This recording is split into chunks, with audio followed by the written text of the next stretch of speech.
Welcome to Hangout Cafe. Today is a special episode because we've got three wonderful men, and also this episode is a Father's Day special edition. And with me, I've got Segun Tokuta, Femi, Temowo. Wale, Deru. Thank you, gentlemen. Thank you so much for agreeing to do this. I really do appreciate every single one of you. You're welcome. So, wow. Now, this is their first time coming on Hangout Cafe. And I know that men are supposed to be macho and all of that, but I know that they're a bit apprehensive. Yeah. A bit nervous. A little bit You're not that bit like. Don't worry, we've tried to prep up a bit. So we have some wine here. And I've got my, She's got her tea. I've got my tea to calm me down. So we're now mellow. So, where should we start? Should we start talking about? No, actually, tell us a little bit about yourself because we don't know you, at least the audience don't. So, do you want to start? Tell us a little bit about yourself. Oh, well, what do I start? What do you want me to start? What do you do? How long you've been married? If you're married? Well, I'm Segun Tokuta. I'm married with two boys, two lovely boys, whom I adore very much. I've been married now 23 years. Wow. Yeah. What do I do for a living? I work in med tech manufacturing supply chain. I am director for a proton therapy manufacturer. Okay, thank you very much. Okay. My turn. I am. I've been married, as I said, for 23 years. And I've got two lovely kids, a boy and a girl. Boys in uni, the girls are in secondary school.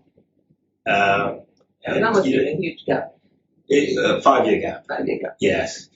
But I think when we decided we're going to have children, we actually had a bit of a gap after we got married because we just wanted to travel around the world, get to know each other a bit better, I think, And then when my boy,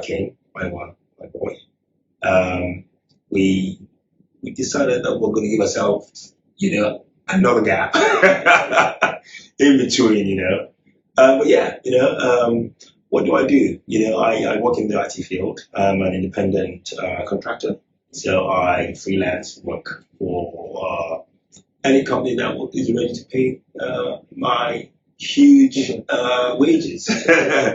I'm within the kind of program management, portfolio, and project management space. Good. Excellent, and I think it's my turn. Yes. I'll do the work bit first. So I work for an independent healthcare company. I work in IT. I have a business analysis of the company. I've been with them now 9 years, so quite a bit of time. Spent most of my life in healthcare. Got a great passion for healthcare. And then I am married, yes. I'm actually in my second marriage. We're getting dive into that. And I've got 5 children, so that's quite a lot. Wow. Age. 5 Five boys. boys. 5 boys. Wow. They always remind me I've got boys. 5 big boys. And I also am fortunate to actually have the last 2 being twin boys. Yay. And coming up to 2, they keep me well exercised. Yeah, okay, that's it. Great. Okay, thank you so much for sharing that, gentlemen. So because I said it's a Father's Day special edition, before going to the marriage bit and all this stuff, what does Father's Day mean to you personally? Or how would you typically celebrate or acknowledge Father's Day? Or do you don't? I think for us fathers, I think we've gotten the short straw, first and foremost. Why did you say that? In the way that Mother's Day gets celebrated Compared to Father's Day. And Mother's Day gets celebrated more than once in a year. Okay. You've got the European Mother's Day, you've got the American Mother's Day, and statistically, actually, it's been shown in the past that sales during Mother's Day far outweighs anything that's going to happen, during Mother's Day. But we're not bitter. Just saying it the way it is. But what does it mean to me personally? Yeah. I think, in a way, it's a day of reflection, for me, because it's two-pronged. On the one hand, I've still got my father alive. I'm thankful for that. So it's a day of reflecting and just thinking, okay, how am I? What's my relationship with my father? Calling, wishing him a happy Father's Day, and just try to be a good son. As it were. But looking at me as a father and the way I am with my children, I think, again, I reflect on that, because. Did you have, or do you have a good relationship with your father? I will say yes and no. It's getting better as I'm not even sure because I'm not in Nigeria and he's based in Nigeria. Okay. I don't think it can get any better than what currently is. Okay. But the truth is, I don't pick up the phone and call my father every week. But I still, I'm gonna speak to him once in a while, and we get along enough. Yeah. So he's been a very good father to me in terms of we never lacked anything growing up. Yeah. But I think traditionally the way our fathers were back in the day, it was a case of we're providing this for you guys. Mother takes care of every other thing, and that was effectively the kind of relationship I had with him. It's interesting though because with me and the kids as well, to an extent, there is still an element of that I am kind of bringing to the table, and I'm having to learn over the years on how to try and change that. So it's a day of reflection for me. It's actually interesting to hear what you're saying, Femi. And as you were talking, there are a few things that dropped in my mind. To kind of use that time to kind of scan through what it was for me as a young child. And how we celebrated Father's Day at home. It was actually an opportunity for my dad to take us out. So he would take us out to a restaurant, and we would have a proper meal. And it was very kind of always wanted to expose us to things. So we kind of always look forward to that because we go out and have fun and kind of made it really special. And then I kind of move across and I think about, okay, when I now became a dad and what it meant to me. And I think I must admit, I think kind of, as you do, you kind of try to copy or replicate what your father did. So it's always trying to spend time with the children and let them value, that sort of thing. And I thought, touching on what you said about, relation with your father, and the things you kind of said about, the way we were brought up, I think there's a lot of similarities about that. But I kind of felt that what I noticed differently with my dad, and it's now late, I happen to be an orphan as well, but that's but what is interesting actually is that he was really, he was there for us. He loved us, loved the mom, and we kind of had a really nuclear family. But he was very, very into work in the early days when growing up. But when we were going to university and he had kind of got to the climax of his profession, he had more time. So, we had probably, our relationship got closer. So I remember we come back from uni, Dad could be in our bedroom for hours. So very late. Mom would have to come and say, won't you let the children sleep? Won't you let them sleep? So we really got really close. We used to play tennis together. And that kind of just transpired to this. And I even when we were out, we all came to the UK and some brothers in the US. We kind of got closer. He would call, as a matter of fact, I'm sure you probably experienced it, if he calls and you don't pick up, it's kind of, he just keeps calling. And then Dad, I will always pick your call. It's probably because I wasn't there at the time. Now for my kids, and it's quite interesting, I think even with the younger ones now, it's kind of, for me, they're so young, they're up to 2, so, I have to be there for them, I try to be there for them, and, just, enjoy the time, because they go so fast. Almost 2, yeah. For me, it's no different from what Wale and Femi have said, but for somebody who doesn't have much attachments to dates or anniversaries, I've had to kind of over the years appreciate Father's Day. Okay, so it's this exceptional day that everyone kind of acknowledges somebody that is their father or father figure in their life. And but I also, on the other side, see how my family, my children, acknowledge me on the day. So, which they do, and it's become a tradition in the house. I mean, they're all over me on the day. I get presents, naturally.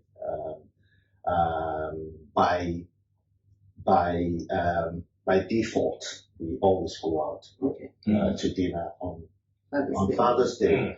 But by the same token, I always, for some time now, I always remember to acknowledge my dad. Now, my dad, a bit like what Femi said, I grew up with my dad, where my dad was very functional around the house, and I love him to bits, okay, but it was just that Nigerian functional.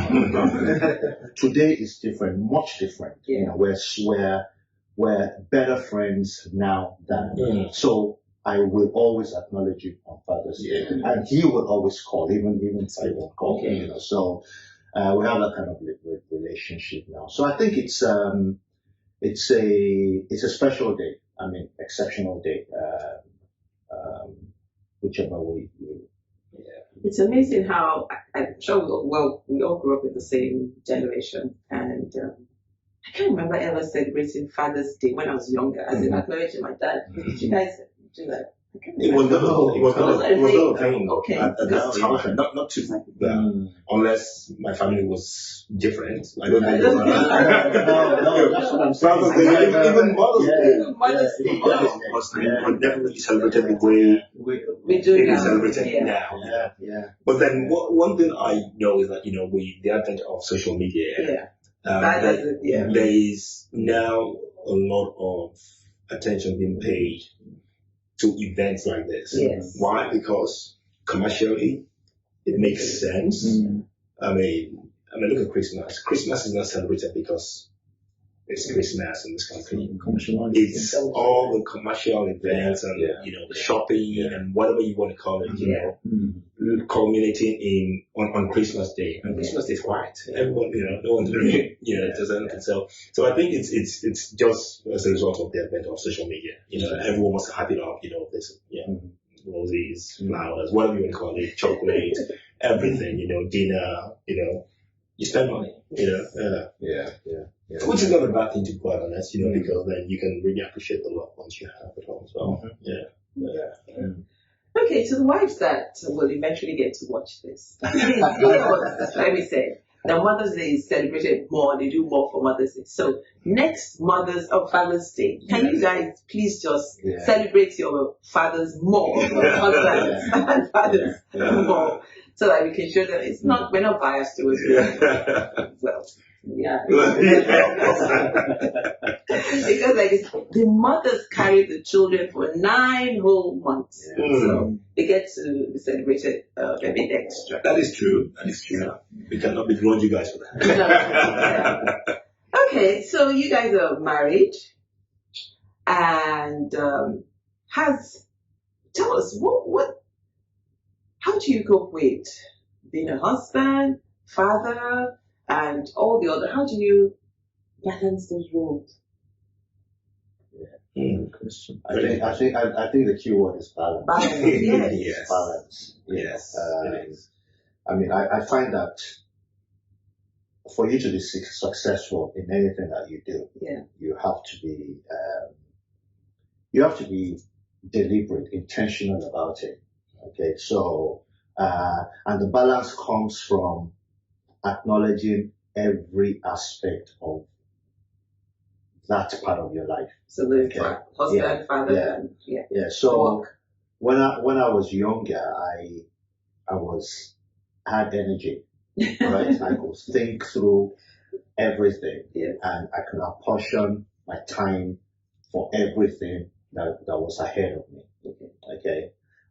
So balancing the children with work commitments, with wifely commitments and everything, it took a bit of planning, Have you always been involved right from when we were born? Oh yeah. I'm not. In the day-to-day. You've got to know me with my kids. I do not. I've been involved from day one. Okay. Day one, and I mean day one. Day one when my first son was born, I was actually in an interview on that day. Okay, and I was being mentored on my first day at work when I got the call, and I got that call, and I said, look, my wife is having a baby. And they said, yeah, okay, can we just, my wife is having a baby. I just repeat myself, I have to roll, And I walked out. Yeah, so that was how I was excited. Yeah. So I've always been involved, I mean, anyone that knows me knows that I don't play with my kids, so I will wash them in the morning, clothe them, drop them off at school. I thought through everything they needed to do. I mean, my wife, of course, so yeah. Okay, let me ask you a question. What would you say are the keys to having first of all, would you say that you have a successful and fulfilling marriage? I believe we do. Okay. And so what are the keys? What has helped you guys? So I think I'll caveat that. Okay. I believe we do, but I also think that in the relationship, as you go along, the relationship evolves because of different different dynamics come into play. When you're young in love, you have no cares in the world. All you just want to do is just hang out and have fun and be happy. Kids come along, totally different dynamics. There's quite a lot of burden on the woman, but I think you as the husband have to try as much as possible to know how you can support her and balance that. I mean, like Segun, I was a reluctant participant initially. Yeah. I'm not sure why, because I think I'm quite good at it. So just, Did you see that it was the woman's role? Possibly. Okay. Possibly. Maybe. But then, and that could also be from my what wife, you saw your mother. Yes, true. Yeah. But, in a way, it's kind of a bit different because back home, you have a multitude of domestics, that can support and help you. Yeah. Even if you're a working mother, my mother was a working mother, she's an insurance executive, go to work, there were people to take care of us, Going back to me, I was kind of like, well, it's a woman's job. So when did you change your mind? Or was it Tola? It wasn't a case of Tola having to, she, thankfully, when we had Maya, she took a year out, which was good. And I, at that time, I can't remember when I was working in the UK or abroad or something, but I was able to, get a bit of a buffer, but understanding that she was going back to work very soon. Right. And because of the flexibility I had, it meant, I had to kind of roll up my sleeves and working, And when I did that, it brought back a lot of, memories of me having to do that with my younger sister. When we were growing up, changing that it was, it was nothing, But like Segun, I also mocked him, and helped out, at least, in making sure that, Tola will go to work. My it was my responsibility to make sure that, bathed him, got him dressed, took him to the nursery before I then scooted off to work, and once I got into that routine, it became easy. Okay. Yeah. But going back to your question, I think that at any point in time within your relationship, communication is key, and Is that something you guys had to learn? Yes, I'm not a good communicator. Do you think men really are not? Is that true? Most men are not. I don't know about other men, I don't think about myself, but yes, you're right to say that. I'd rather keep things to myself, not on purpose, but it's just like, there's certain things I just think she doesn't need to know, let me just resolve it. On the other hand, if she wants to be involved, not because she can help you solve it, but she needs to be able she needs to be aware. Not later on down the line when maybe the things that I thought I could solve and resolve were not solvable by me, and then I had to come back to her and say, oh, I've messed up.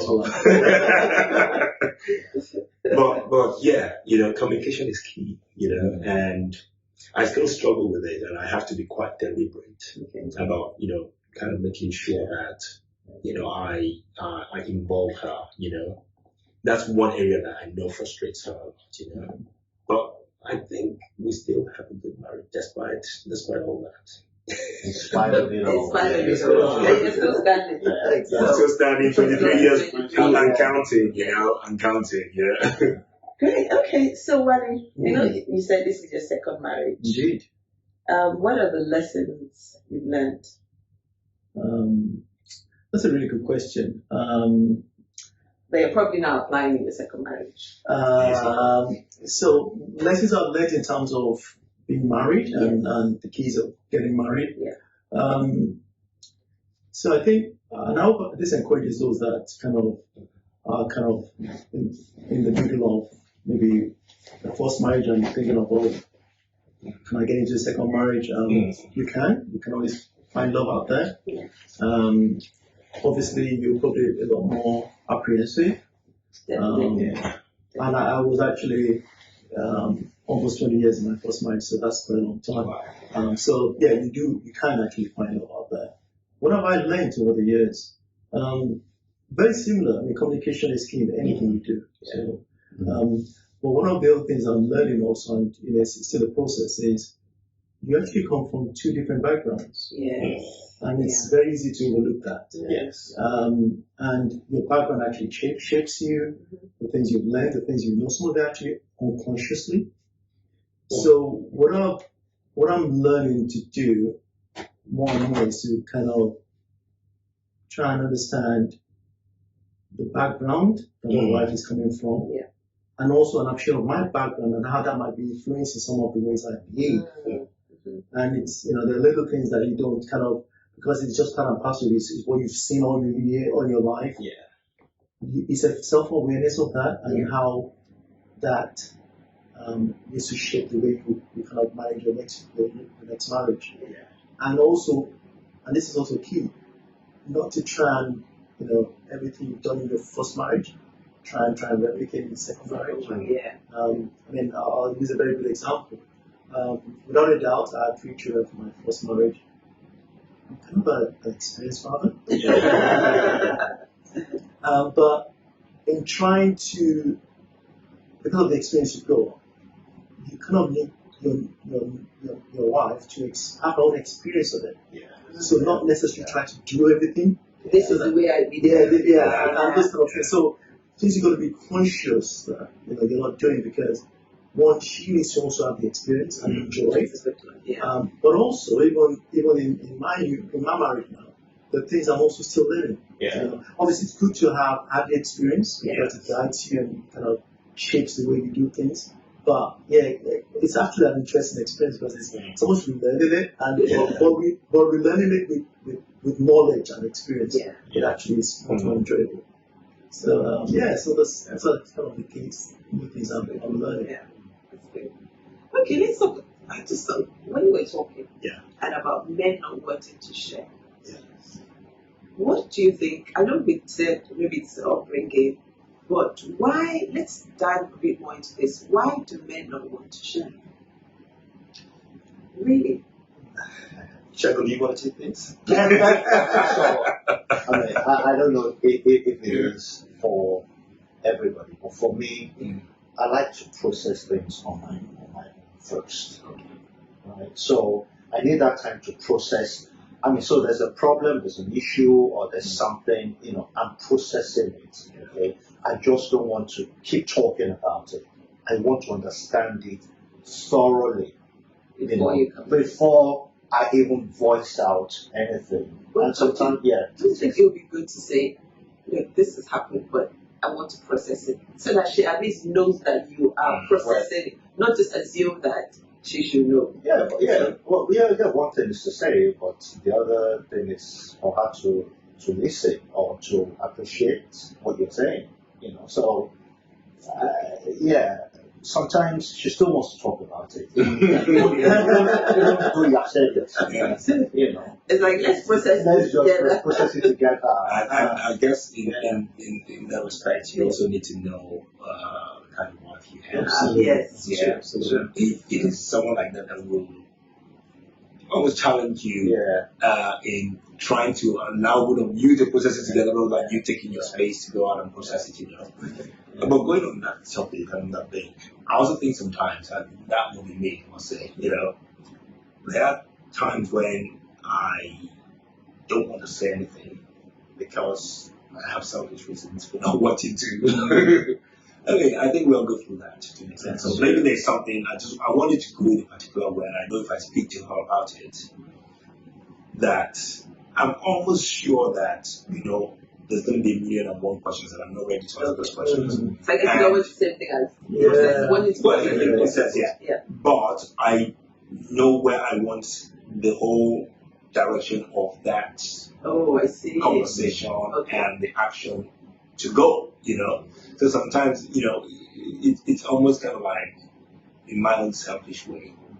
I'm thinking, Femi, go through yourself, and then when you've come up with whatever, you can say, and I guess sometimes the issue is self-addressing. It's addressed itself, So let's move on. What do you want to talk about it? Because we think in a different way. Absolutely. So you think, it's addressed itself, but she wants to know. She wants to. But with age, I must say, I've been married for 20-something years. Age is a fantastic thing. You mature, as I say. You do. I mean, I know how she thinks. I know when I even think sometimes that, this is what I want to happen, but I know I still have to, in some ways, address it with her and say, look, these are the options, different options, but this is really what I want. Let's talk about it. Go away. I know you might not want it to go that way, but that is what I'm thinking. So, so I've learned over the years to not just hold it to myself, make her aware, try and share. It's still hard for me, I was saying. But for the fellow here, we want you guys to share. We want to know what's going on. We know. You tell us. In no uncertain terms. Just one thing. Sometimes not sharing is also being protected. It's totally part of what I was going to mention. So I think two key things you kind of touched on is you kind of need to know your partner. Yes. And also know how they react to information. Because there are times when information not communicated correctly at the right time, in the right situation, is perceived differently. But there's one key thing I've come to really appreciate about the opposite sex, opposite gender partner. They're there for a reason, and I must say there are times when I need that decision, and I find that communicating it just kind of cements when you're talking. And I think it's a gift that the wives have, and I think it's something that we mentioned and to tap into. You need that acknowledgement. It's interesting.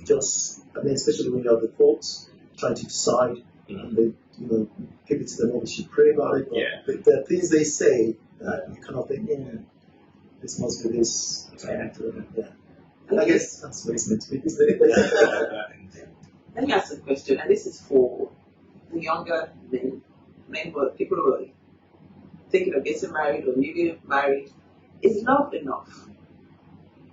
When you say, oh my God, is it enough?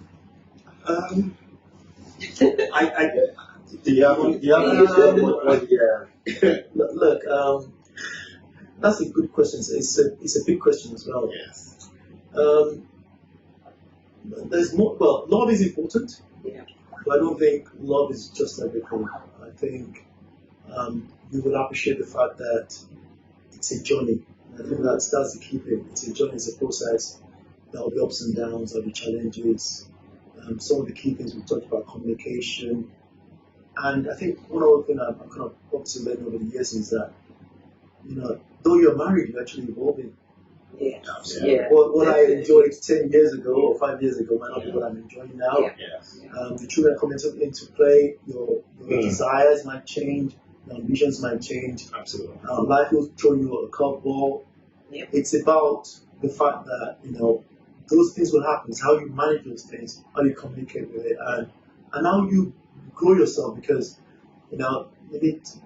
There's something I learned recently, I love it, with someone, a family member. I said, my prayer now is that I don't have to make too many mistakes, but most especially that I can learn from other people's mistakes, because you cannot, then you cannot have a big repository of knowledge and wisdom, and you need it in life, talk less of marriage. So, I think those things are really key.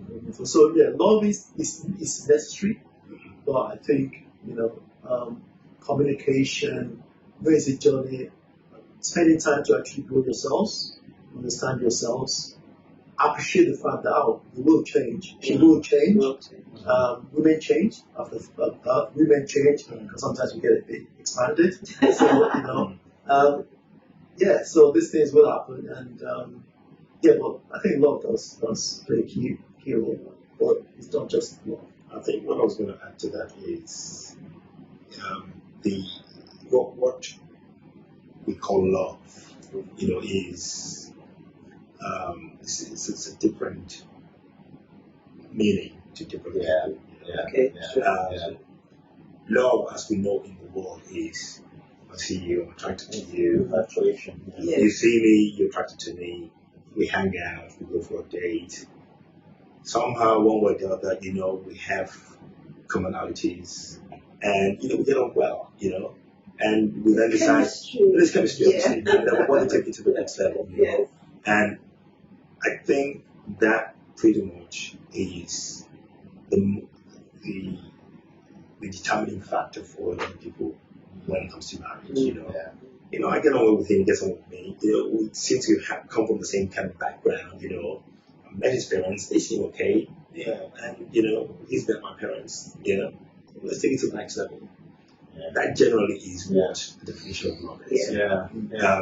I think that is the way it's going to play out for a lot of people. What you then find out is going into marriage itself. It's a different ballgame. And I think it takes evolution, like you said, for you to get to the point where you realize that actually I'm in this thing for the long haul. And if we really want to make this work, then we need to understand that, apart from the love that we have for each other, we need to develop a lot of other areas of our lives. Hence, kids, blah, blah, blah, friendships, mentorship, whatever, something that will help you understand the fact that, this marriage thing, actually it's not just, in fact, it's more about understanding each other and being able to tolerate each other. Because tolerance. And when it clicks that, yes, I'm in love with her. But you fall in and out of love. There are times when you cry, you think, this man, I don't like it. I don't like it. But I'm there, Am I going to say because I don't like him for this period, then all gloves are off, that we're no longer. So it's being able to work that in your mind and then understand that, if we're going to make this work, there are other aspects of our lives that we need to develop and work together to make sure. Absolutely. So I was going to say, so love is important. Absolutely. I've got to like the person, first place, But over and above that, I think what is even more important for me is trust. I have to be able to expose myself to that person, naked myself to that person, and trust that person to guide my secrets, so to speak. So it is. So love definitely important, but trust, trust it, for me more than anything. But the trust is already there. That's why you said that you want to marry in the first place. I could have just. You're not going to marry someone you don't trust. No, I could just be attracted. I could be blown by attraction. Yes. Someone that's got your back, someone that you can trust, someone that is can confide in, and that's between both of us. I guess. I can cover my shoulder. Correct me if I'm wrong on this. If you have a long-standing relationship before you marry, as opposed to, excuse me, a very short,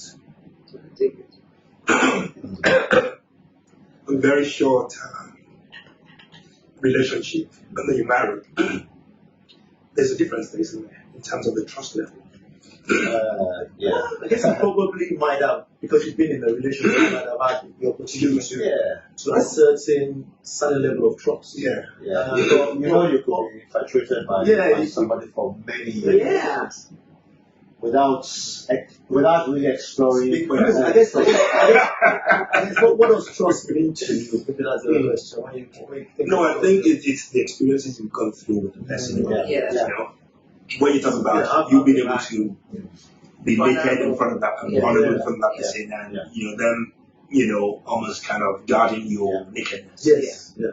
If you've gone through those kinds of experiences with that person, then the trust. The trust, it's solidified, But when you have a short-term relationship and then you decide to get married, you might not have gone through a lot of those kind of experiences for you to true.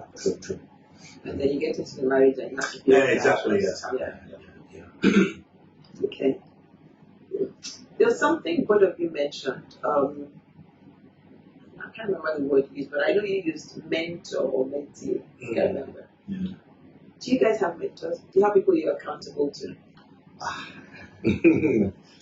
Well, I do. I do. And Sister Funke knows. Somebody that I am. Could it be? Could be someone she knows. I say this because I always say to the young people, you should have someone that you should do. It's very who your wife or your husband can go and say, she's done this or it's done that. I mean, I must admit, my dad was my mentor. He's no longer here. I've got an older brother, and I think, I don't think there's anything that my wife wouldn't go and talk to me about comfortably without, having to check in with me or his wife. So, I think naturally it's kind of my mentor. I do as well, but there are different people in different areas. And they act as a sounding board and a check. And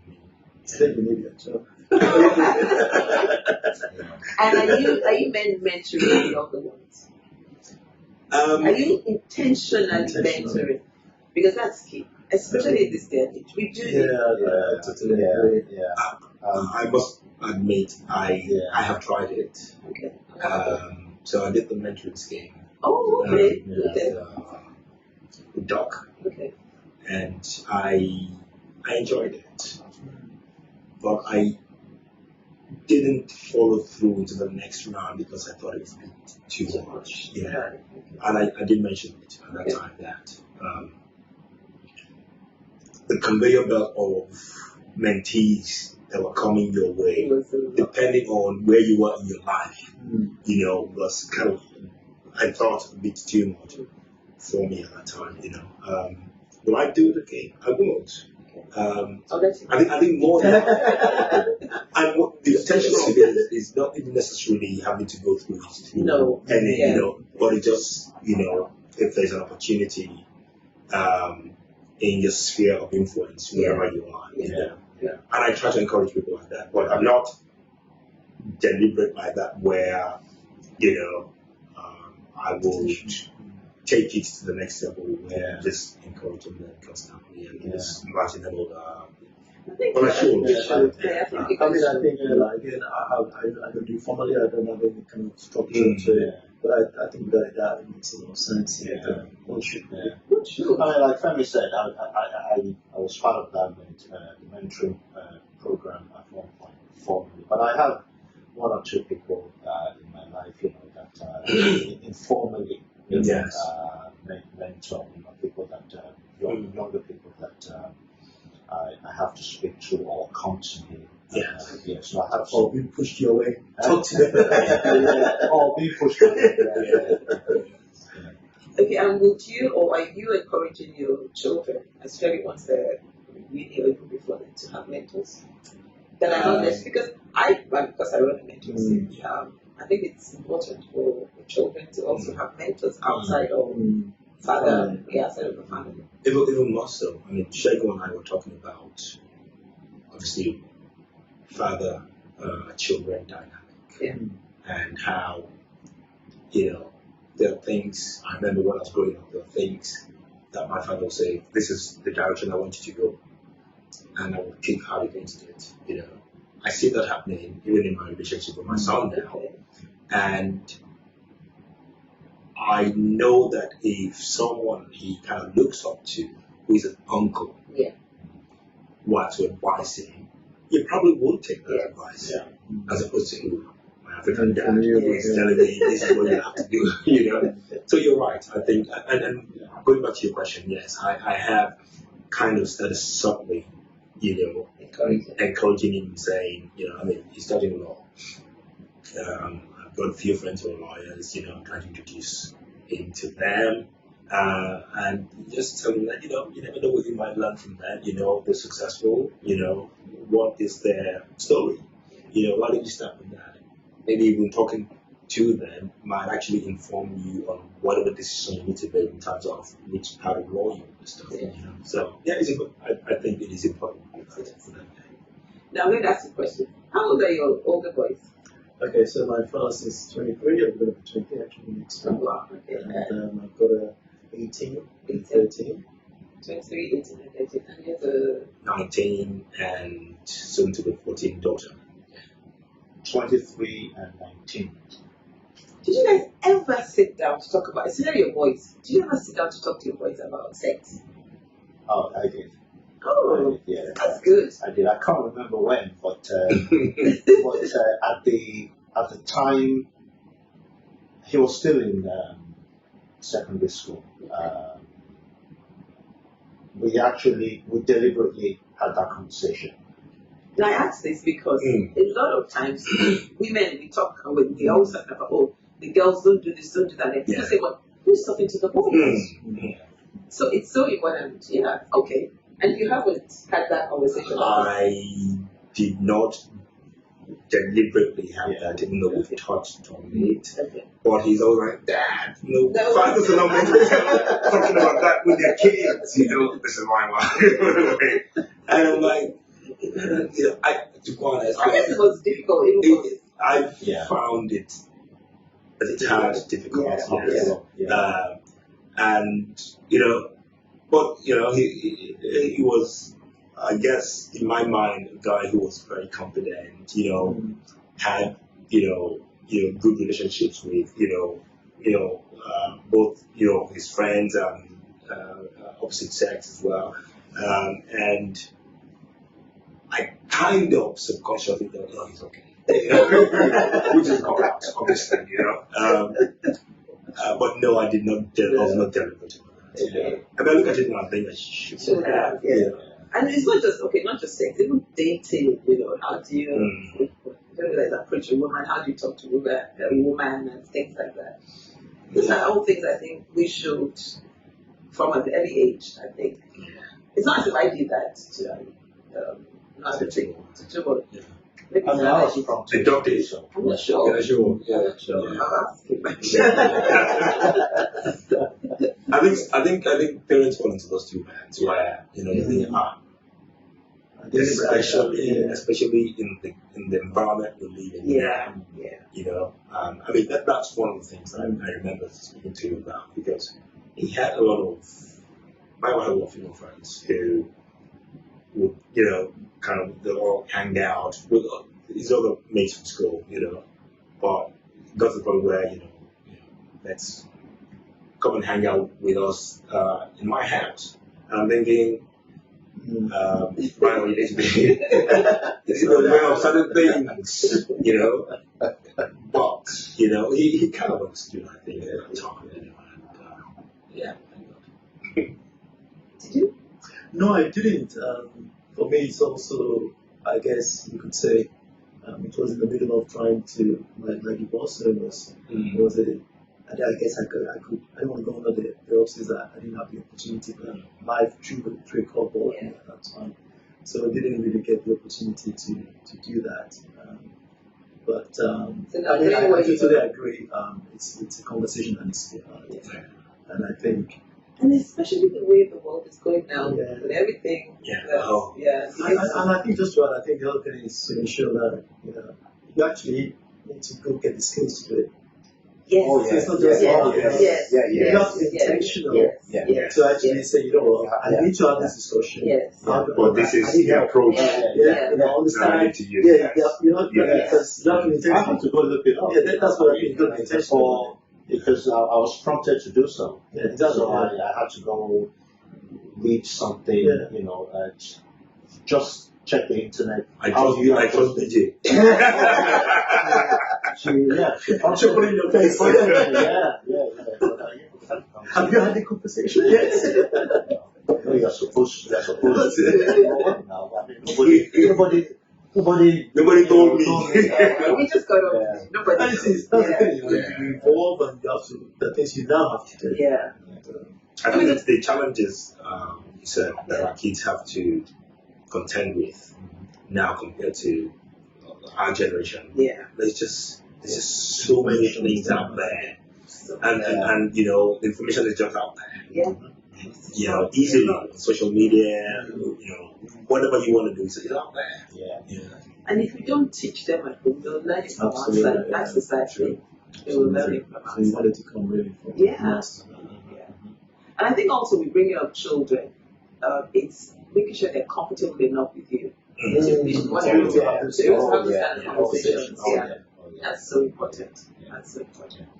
Great. Okay. So next question. What are some of the, if you don't mind sharing, you don't have to, what are some of the biggest challenges you faced in marriage, and how have you worked through them?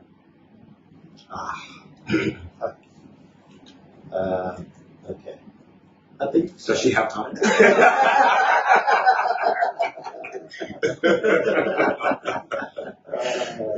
I guess for me, it must have been going through divorce. That was probably the toughest challenge for me. Can I just ask you a question? Because a lot of times, I'm not sure if we really look at a man when a man goes through divorce. I think a lot of times it's the woman that people focus on. Yeah, focus is in terms of the sympathies. Yes, in terms of. But were you broken? Of course I was, without a doubt. It was tough to come to terms with it that this was really happening. I had difficult times, but I think I've been very fortunate, extremely fortunate. I don't have many friends, but I have very few good friends. And family was all brilliant. The family support was there. I think you kind of And I'll be honest, I don't think I ever thought I would ever be divorced. And I think that was probably the difficult bit. And my parents were happily married, and they died married. And so it's not something I actually ever knew, so it was really strange to me. But I look back and I kind of look back at that time and kind of said, what made me stand? What made the difference for me? And I think family being there, church being there, and I cannot underestimate that. And the few friends that were there kind of just took, and they would come, they would just check on me, and I must not underestimate work, because you spend a lot of time at work, and you spend evenings at home. So, I had an amazing manager who had gone through a divorce, and I actually gone through a difficult divorce. So she kind of just said, look, actually I was shocked. Said, right, I've been there, right? You're gonna have bad days, right? When you have those days, just check in with me. I know that you can come back when you're ready. I think that was the biggest surprise, but probably the most useful kind of support you can have from work. That days when I to get up is just difficult. But church, for myself, I used to work in a cafe. For those that obviously knew me, that was my safe place. I just had to be busy. I just had to spend time with God. And I think there's one thing that actually really probably got me over the curve very quickly, which is I knew I married my wife. I knew I married the right person. And not many people probably can say that very, very loud and very clearly. I was convinced I did because I prayed. I prayed as God gave me my wife. And, I didn't have any reason to think she wasn't my wife. So, at the time I was going through the divorce and the separation, there was only one question that kind of just needed an answer, which is, if I'm going through this, God, there's something you're trying to tell me. I think that was just what it is for me. I wasn't actually angry about going through the divorce, although I was broken. But the thing was, if I prayed about something, and I believe strongly in my spirit that I really met the person of my life, and we've gone through this long period of time, and we will have challenges, but we will overcome it. If it's got to this stage, is there something I need to learn? Is there something it's trying to tell me? And I think for me, that was the question I needed answering. And I had to go in prayer to ask the answer, because it wasn't. I wasn't angry. You get to a phase. I mean, the emotional curve. Going through all that. I'd gone through all that. It was about. I just needed clarity on that. And so, what was the question answered? The question was answered. Question was answered, and it was answered. For me, it was a kind of miraculous answer. I know, for some people, you might think, oh, that is unspiritual or unbiblical, but it was very clear for me that, well, and this the way it was answered was very simple. And I always use this analogy to kind of explain it.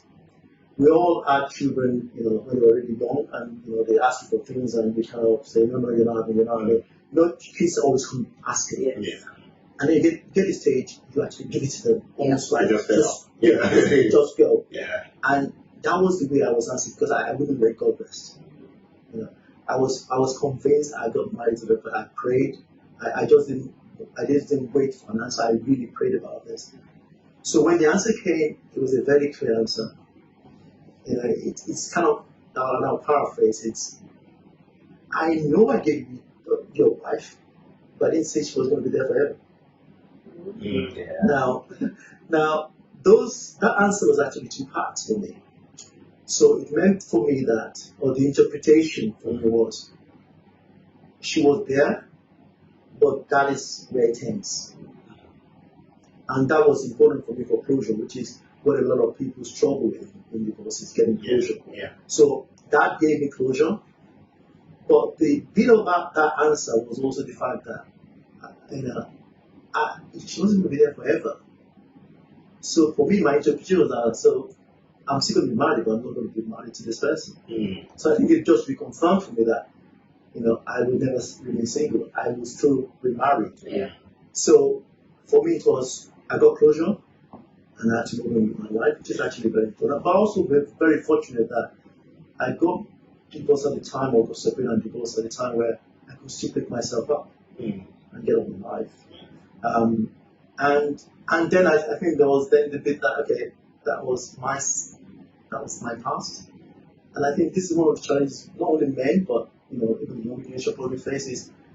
Yes, things happen, but you need to put a stop to something and look at today and the future, and that is what I had to start doing. So I had to just close that door and then start looking from now and then the future, and that's kind of my story. That's a good one. Yeah. Well, thank you for sharing that. Thank you. I mean, Segun was obviously one of those really close friends, and I keep on saying to him many things he kind of said, and again, the things that people say that it's God speaking, and you cannot not ignore those things. Absolutely. And there are many things that a few friends have said, and they're the things that kind of just help me shape that remaining out of my life. And that's me. Cute. Fantastic. Challenge. Yes. Yeah. Well, challenges. I think the biggest challenge that we have had was a period many years ago when I had to go and work abroad in Nigeria. My kids were just 4 and 8 at the time.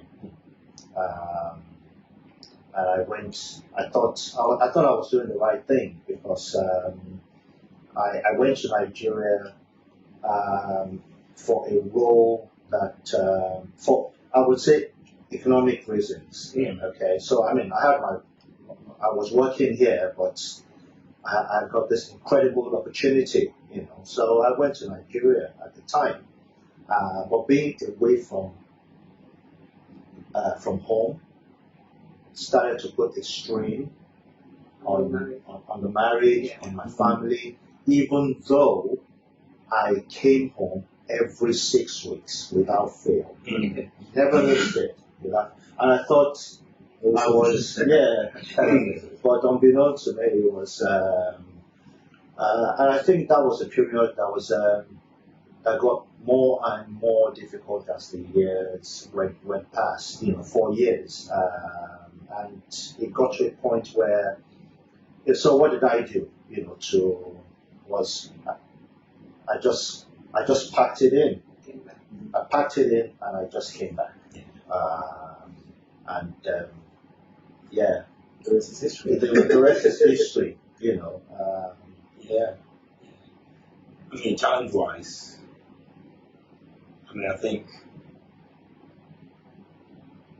Tola and I went through a period where you went to Nigeria, yes. I wanted to go to Nigeria. Yeah.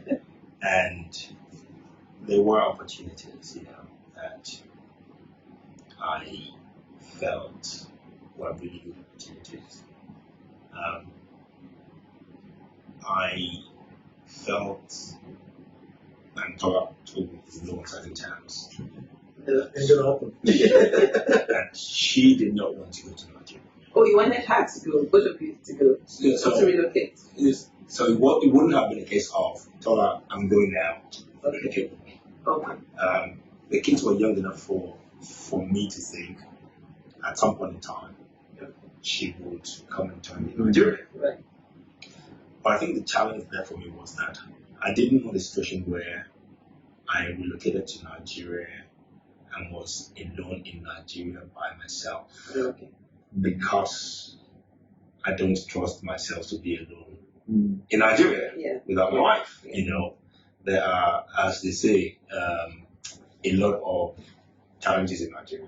Yeah, if you know what I mean. And I think I was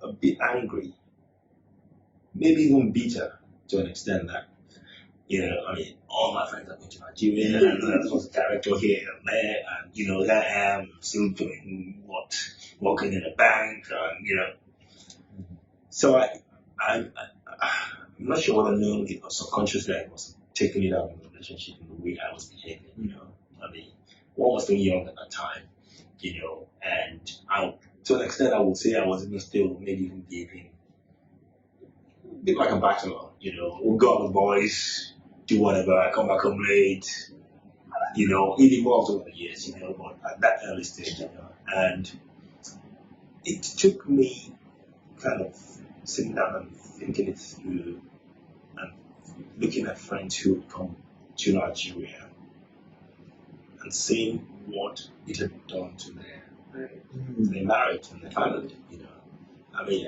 two friends come to mind, and you know them. And they went to Nigeria to set up something. It didn't work. They both came back and tried to plug themselves back in, which was good. But they gave it a second chance. But this time, rather than doing things together, they went their separate ways and went to do their own things. One of them became quite successful in what he was doing, but it affected his marriage to the point where his wife had to kind of go back to Nigeria and just say what is happening. In the end, they separated.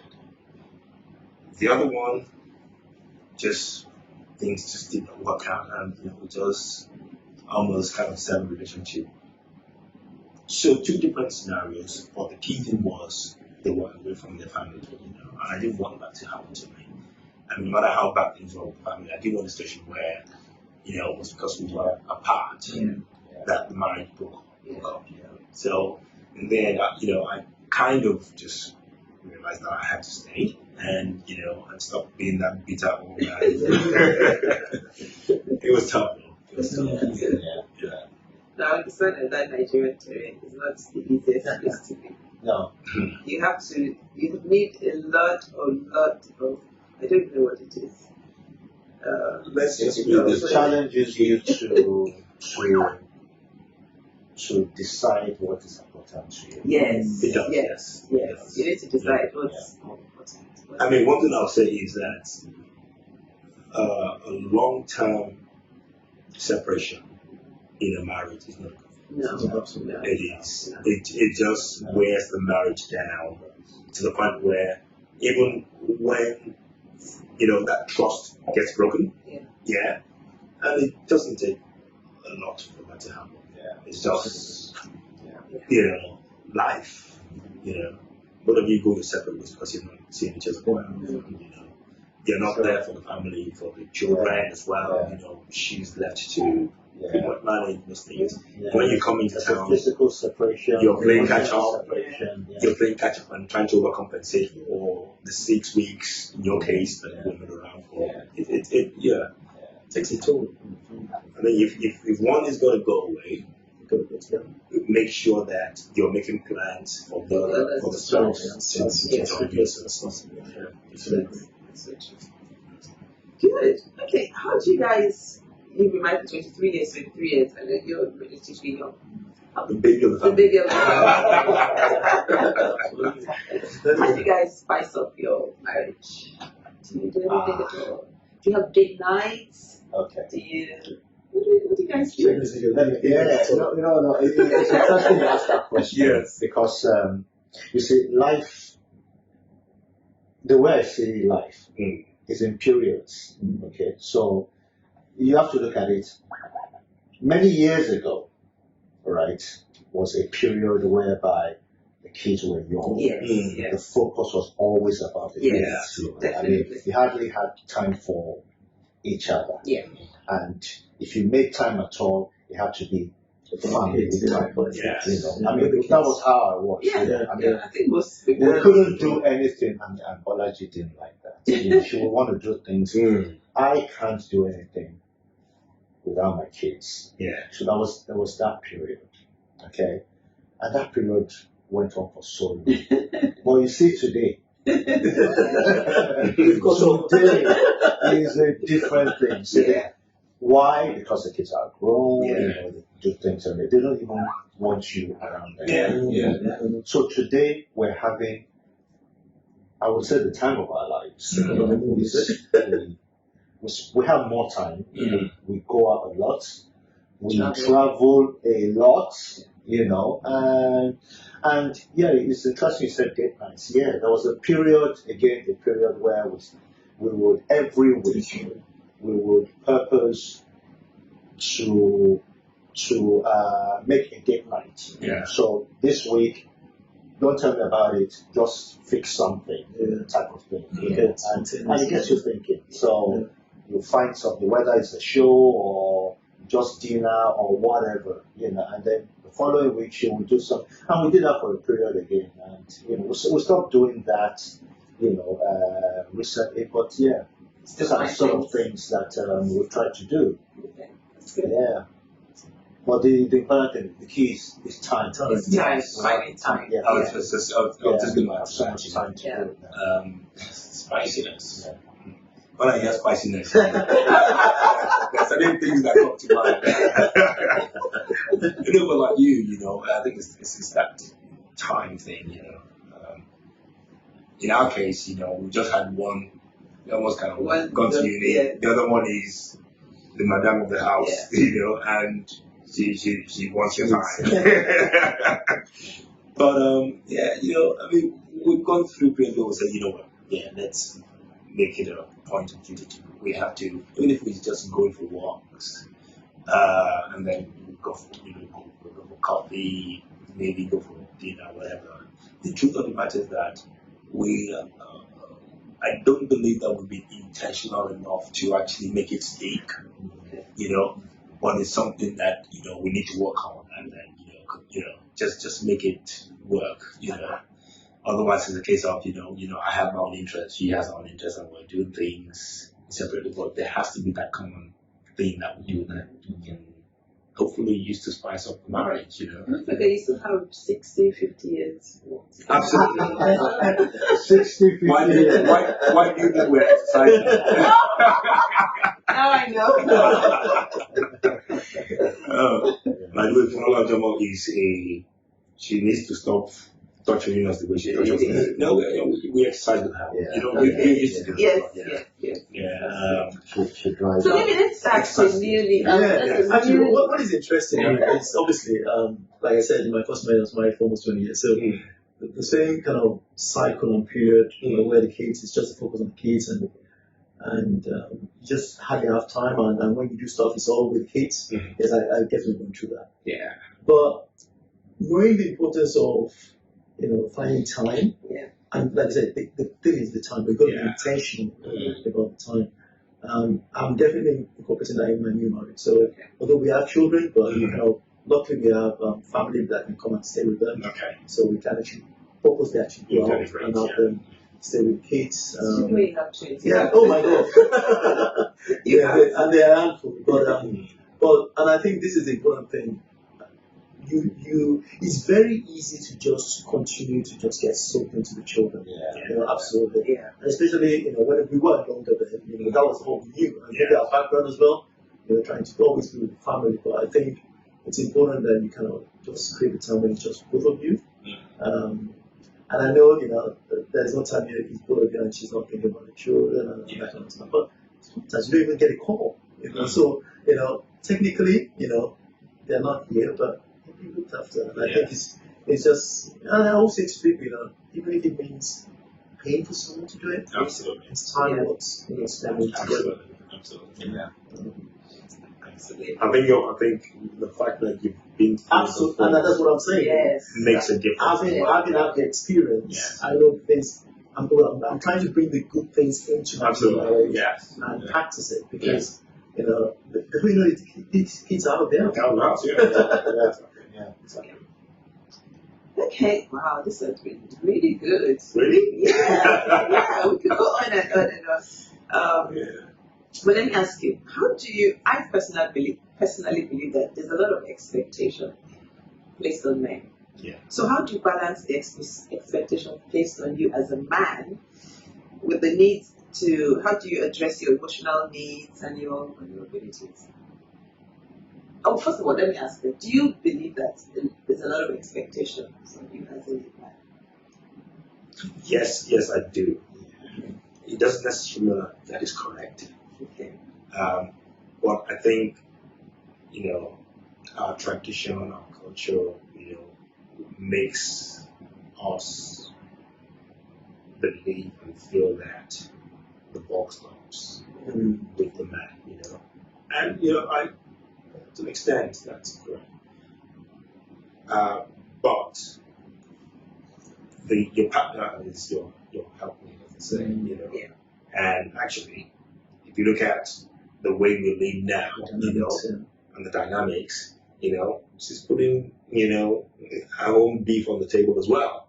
So, yes, the buck stops with you, but, you've got someone there to support you, When someone takes off the pressure, I think, and when you have a partner who is understanding, and quite supportive, then she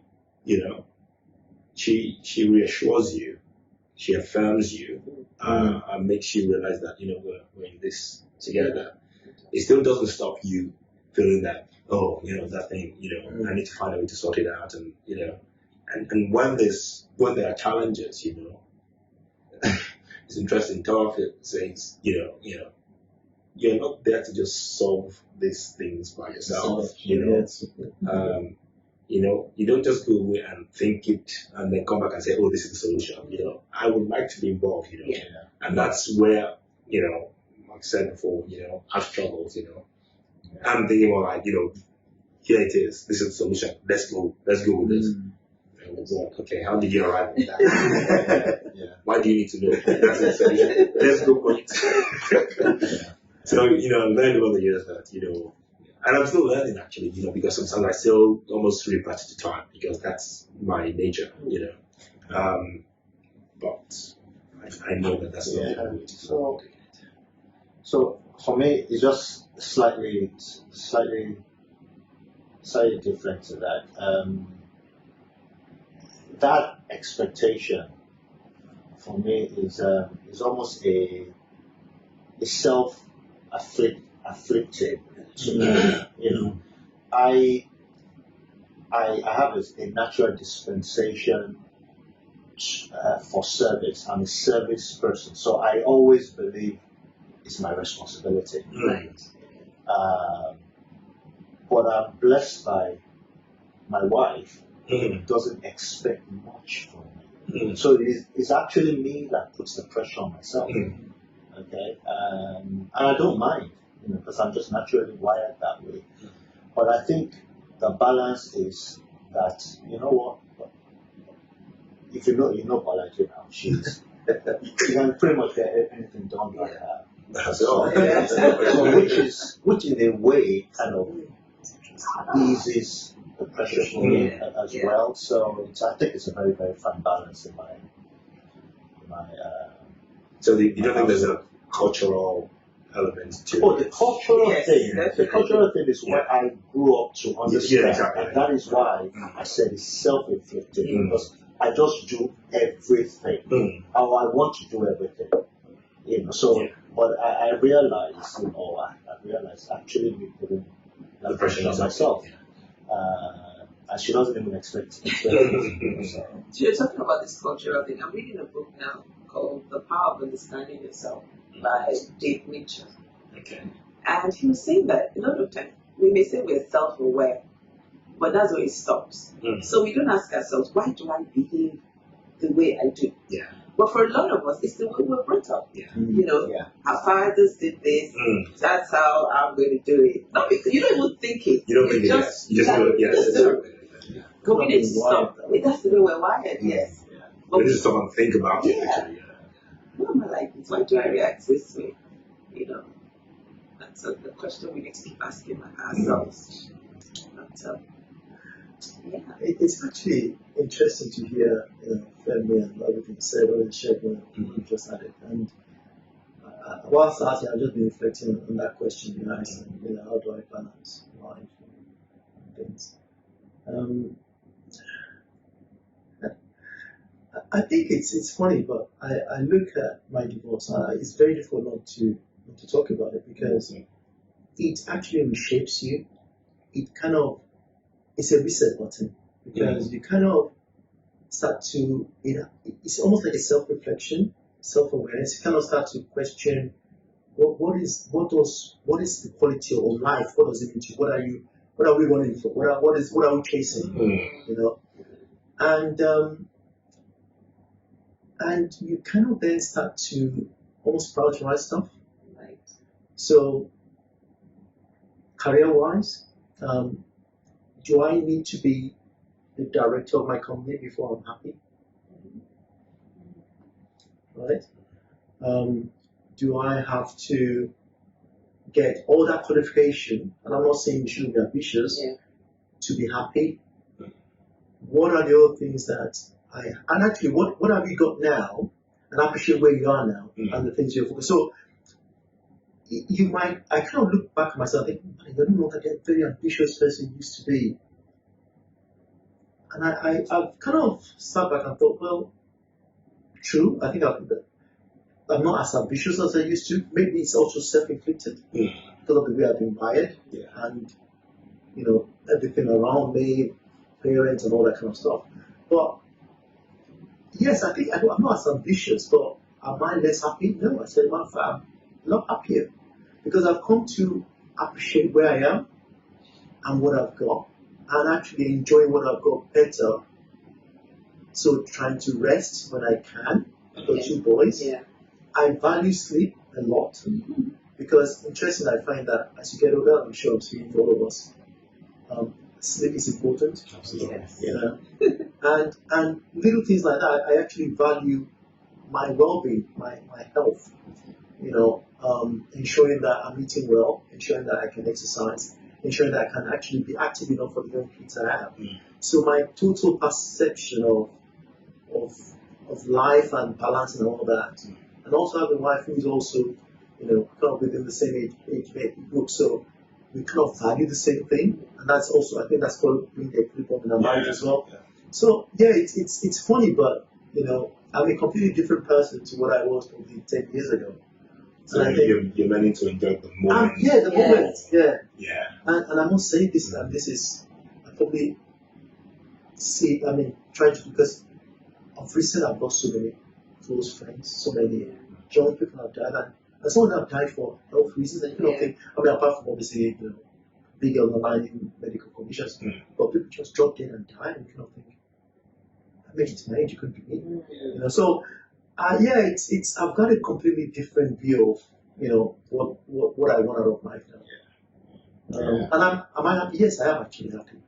And I think it's almost, you need to be content and appreciate where you are. And it's and because I could look back and I'm thinking, oh wow, you've changed. I'm happy for obviously people aspiring professionally, and I'm discouraging people from being professional or being aspiring high.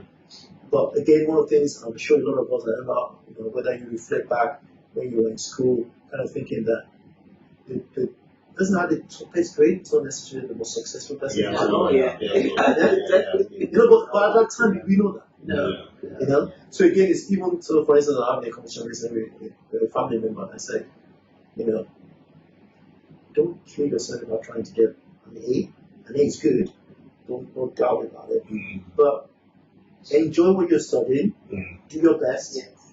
The fact that you might not have an A doesn't mean you're going to be successful in life. Absolutely. And it's kind of being able to have those conversations and being able to say that confidently to younger people. It's there's so many questions I want to ask you. I'm sorry, but it's First question is, I think a question we need to ask ourselves. So not just men, but also women. Why are we chasing the things that we're chasing? Say that again. Why are we chasing the things that we're chasing? Second question is, what is happiness? And the third one is well-being. like I said, a lot of young people have passed on. What are we doing to make sure that we live well, by God's grace, of course, for the next 30, 40 years? So anyone can answer any one of those questions. Why are we chasing what we're chasing? Yes. The chasers. Why are to chase them? I think 2 words. Yeah. Rat race. The battery. Race. I know what they say about the battery. Yeah, exactly. You're on that Ferris wheel, and then you just because everybody wants to get success. That's for sure. But I think keeping up with the Joneses, That's a different thing. I think that plays a variable in why we keep on striving to do what we're doing. I think because we don't know any better. Society has, I feel, put us in a situation where, you go to work, you earn money, you get on the ladder, and, there's that next step of that ladder, there's always one step until you get to, and more often than not, we all buy into that. Yeah. We all buy into that, There's only a few people that, actually, I feel, know who they are and what they want to do from a young age. Yeah. A lot of us, I studied chemical engineering, I'm working in IT, did I think, I was going to be an engineer or that's what I wanted to do? No, I didn't, And, you just get to that point where you just think, okay, they say you're good at sciences, it has to be an engineering or whatever course, and then, you just fall into that. What it doesn't teach us is for us to actually sit back there and think, okay, what is, like you said, thinking, what exactly do I like doing? Yeah. What do I like doing? Yeah. What do I want to do with my wife? If I sit down and thinking 10, 15, 20 years down the line, where do I see myself? And am I on the right track or path, that will take me there? And if I'm not, can I take that difficult decision to actually go on the track that will take me to where I want to be? I don't think a lot of us sit down and think about that. I understand from others, reading a document recently that COVID actually helped a lot of people to step back, to change careers, to start to do what they always wanted to do. Yeah. But I guess that didn't happen to No. Well, I think so. So just a quick one. I always conclude a reset button. Because if nothing, I think one thing everybody, or most people, came to reflect on is what matters to them. For some, different things or a combination of things. So that is what COVID was for me. But What's your question? Were you married during COVID? 2019 I got married, so Okay. COVID Just hit. before. COVID hit. Okay. But I guess again, being at home together, learning, to work at home. We had different rooms, which luckily we could do that. But it's a new dynamics to live in. But something we had to all quickly, step into. So that's kind of the way I saw it. Mr. Tokuta? Yeah, I think so. You asked the question: why are we chasing what we're chasing? If we're not chasing, and if we don't have something to chase, we might as well be dead. Okay. I think in life you must always have A an objective, a target, because that's what gives you drive, Yeah. and you need drive to be alive. So whatever that target is, whether it's work or business or something, you have to be active and you have to be deliberate, in life. And that's why I think we're chasing what we're chasing. I mean, with that comes whatever you strive to be your quality of life. For me, it's different from what is happiness? what is your happiness. Yeah. And then you talked about COVID. Yeah, COVID was a reset button. For me, it was. It taught me a lot of things, especially in my work life. Because prior to COVID, all I understood was I was high octane.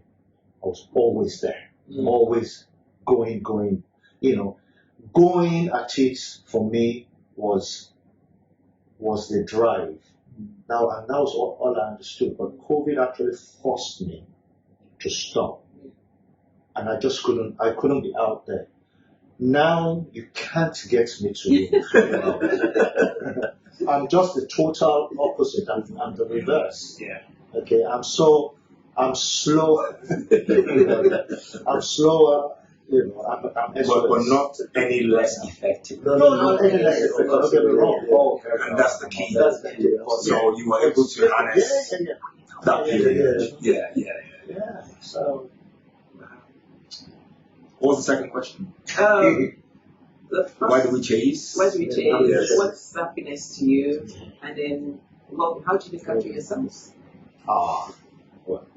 Exercise. I know Exercise. I work out. I work out a lot. Exercise. You can see But all my path. Correct. It's I've not got a just passion. decoration. You got a passion. Yeah, he's And got then, passion. I cycle. You cycle, yeah. All over the world, actually. So you're skinny. Am I skinny? Actually, I'm sorry. I shouldn't use the word because woman. I'm slim. That's sorry. You've always been slim, bro. Well, exactly. I've always been slim, Okay. but I think I discovered. So this is the first question I'm answering now in terms of how do I kind of balance it all out. I think exercise plays a very key part of that for me. Exercise, and you mentioned sleep. Sleep is important. I think It's so important. I think the more I have gotten older, the more I've realized that I need a lot of sleep to be able to recover. And when I don't have that sleep, I can actually feel the effect on me. I mean, gone are the days when we were younger, when we used to come on when uni come on holiday and we'll work 7 days a week. We're working in the West End and partying every single night, and you're recovering you're young. Your body can handle Now that. your body can. But I do a lot of very hectic kind of endurance, cycling. We're talking long distances, long elevations, and for me to be able to sustain that, which by the way is my passion, so I love doing that. Yeah. So that gives me the kind of lease of life that balances any stress Okay. that might come my way. So when I'm cycling, I'm in my happy place, Right. But with cycling, I also know that it's not just, you're not just going to jump on the bike and just ride and feel that, that's his well-being, You need to couple that with good diet, and, a lot of rehydration, and sleep, So I think that kind of works for me. And of course, we mentioned, kind of off the bike training, personal training. Well, we've got a personal trainer who trains us, and she trains us hard, doesn't she? Yeah. She does us hard.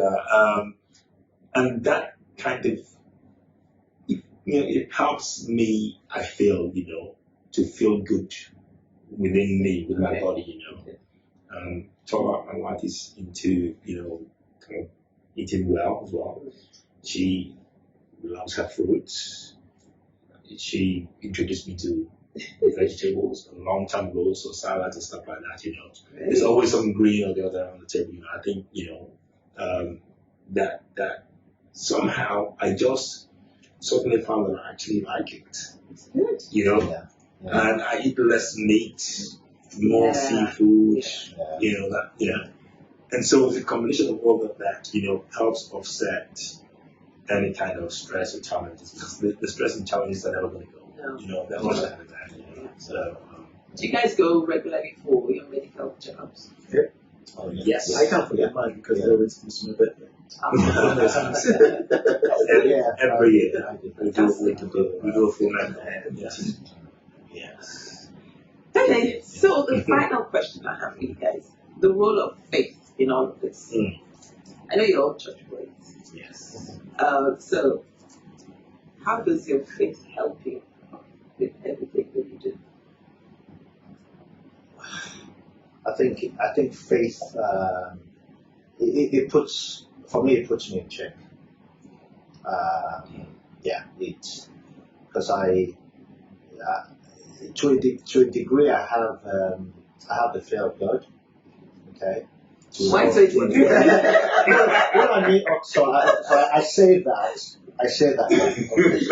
unconscious. So I do have the fear of God, and I always like to put myself in check. Okay, so when I think I feel uncomfortable also when I think I'm not taking my my prayer life seriously. Okay, so I make a conscious effort, to try and get back to a place of prayer. I have moments where sometimes, I don't, So faith for me, kind of, it brings me back, to a place of normal. A lot of times it does. Yeah. I mean, I agree with you. I agree with you. Sorry. And also being in around the house, again, part of that self-afflicted pressure that I think that because I have to lead, so I organize, or from time to time I try to organize, and that kind of also helps me, to check my where I am on the. No, I agree with you. I think it's a big check for me as well. I go through struggles, when it comes to my prayer life, in particular, and just making sure that and I beat myself up for it, But you know what Paul says in the Bible, the things that I want to do. Myself. Yes, exactly. And the things I shouldn't do are the kind of things that seem to attract me, as it were. And I try as much as possible, with my prayer life, to just pray that God, please continue to keep me in check and help me, and help me stay clear of friends who will lead me astray, if that's the word to use, At least 50 plus, they'll still be yesterday. My sister. Age nobody. You do know that, the way that you behave with your friends, your childhood friends, even in your 70s. Okay, I see what you mean, It's still going to be the same way. Yeah. You're going to be able to, You don't see yourselves as 60 or 70-year-old kid, When you see each other, you still be my kids. Yeah. I remember watching my father in particular, and his friends from, secondary school. When they all kind of meet up, they have these monthly meetings that, they rotate it. I watch the way this guy, I'm just thinking, this guys actually think that. These guys actually think that they're guys, and they're young, they're still, high-fiving each other and thumping themselves on the back and talking about, stories that like 50 years ago. Yeah. But what the point really is, sometimes you need to stay away from certain people, and it's for God to, give you that, that function to just know that, look, these people don't hang out with them, I'm a very social person, and I have a lot of friends that believe that we are really good friends. I see them as acquaintances, because there's only a level of depth of friendship that I have with them, But still, we'll hang out once in a while. So I try as much as possible to almost put myself in check and not let that impact me. It's hard, but by God's grace, we're doing it. Yeah, we do. By the grace of God. Exactly. So I guess definitely it is a check for me, but I think for me it's even slightly deeper than that. For me, it's the backbone of who I am. Probably has been shaped from kind of my upbringing. I don't actually come from a kind of pastoral parents, but my family's always been very involved in church. My grandmother, I remember, we used to go home for Christmas in our hometown. She was part of the church, and prayers 5:30 in the morning and all that kind of stuff. And my parents and the siblings would lead all the prayers. So kind of grew up in a praying family, and just got to learn to pray and trust God for things, and kind of being brought up in that manner. Now, obviously, so for me, it's always been a very important part of my life. I think I really can't see that changing. Do I struggle with prayers? I do sometimes. But then you kind of just get back into it and just get into it, and maybe almost restart yourself. So yeah, it's big. It's big for me. It's and it's something that I think I've already recognized. It's important to me. And I want to believe that you guys are passing on that same thing to your children. Yeah. Or trying. Yeah, we're trying. Yeah. Because they also have tried to get one personal relationship with God. Yeah, true. True. Wait, I know I said last, but you just said about one. I want HB to say just one thing. If you were to advise your younger 20-year-old self, what would you say?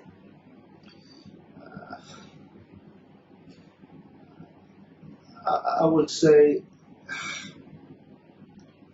So this is me talking to my younger self, right? Yes. I would say if you have children, take an interest in what they do, interest in material and the content that they feed on or is being fed to them, the things that they read, things that they watch on TV. Be closely guarded, with the children. I mean, I tried to do all of that, bringing up my kids, and I think it's shaped them today, and I couldn't advise any different. That's very important, especially nowadays. What would you say? 20-year-old me. The first thing I would say to him is be open to ideas. Be open to ideas and don't see everything as black and white. Yeah, because by being open and tolerant, you'll be surprised what where the road leads you. I also would say to him that that he should be deliberate about building relationships. Yeah. And he should be